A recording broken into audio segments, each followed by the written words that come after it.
Hello everyone, I am Hema Satish Sharma, TGT Science.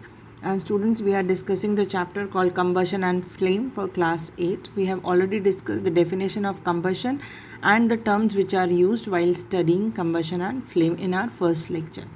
Today we will be discussing the conditions which are necessary for the combustion to take place. So first of all, as we have studied about the combustible substance, so first of all we will be requiring a combustible substance. Unless there is a combustible substance or a fuel, we cannot start the process of combustion. So for combustion, first of all we will need a fuel or combustible substance. Now we know that combustion is the process in which a combustible substance reacts with oxygen. And we know that supporter of combustion is air or oxygen. So for combustion we need supporter of combustion, that is air and oxygen. Now we have combustible substance, like in our previous lecture I have described that if I have kerosene in one bowl and air is present or oxygen is present in the atmosphere, but the kerosene doesn't start burning on its own. Why is it so? Because it requires some initial heating so that it reaches to its ignition temperature and combustion starts. So presence of a combustible substance. A substance which produces heat and light when it catches fire is called a combustible substance. This we have discussed. For example, petrol and diesel. So here you can see wood, coal, LPG and kerosene.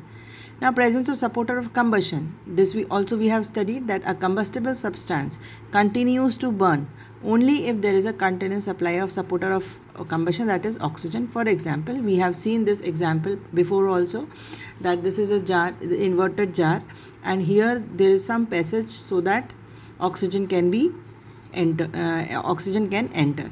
So here, since there is a continuous supply of oxygen, this candle is lighting. But as soon as we remove this gap, this candle stops burning.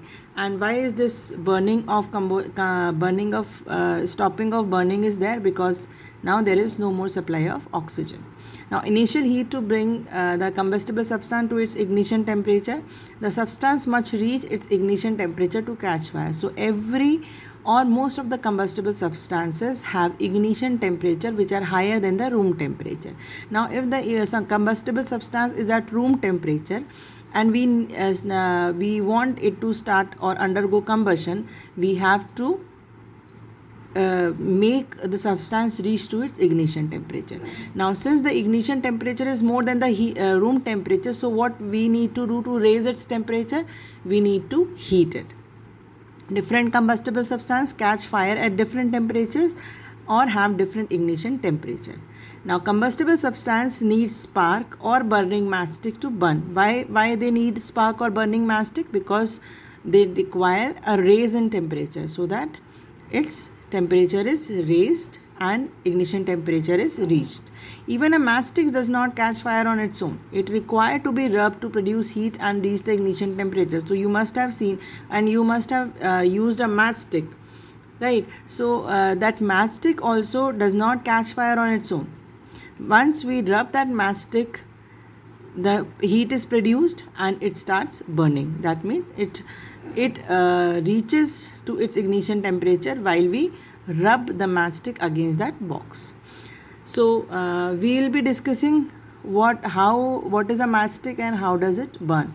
So modern matchsticks are made up of mixture of antimony trisulfide and potassium chloride with some glue and starch applied on the head of the match. So the head of the match, which you see that as a black spot, is actually made up of a mixture of antimony trisulfide and potassium chloride.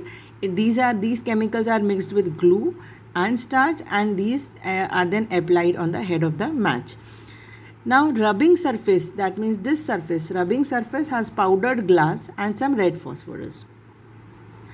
So when we strike this match against this rough surface, the red phosphorus which is in this rubbing surface gets converted to white phosphorus. And in our previous lecture we had seen that the temperature, the ignition temperature of the white phosphorus is 35 degrees Celsius.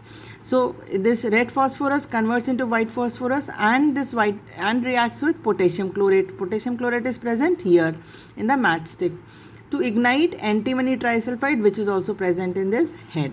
So this way the combustion of this matchstick is taking place. Now in our next lecture we will be discussing about control of fire or burning. Thank you.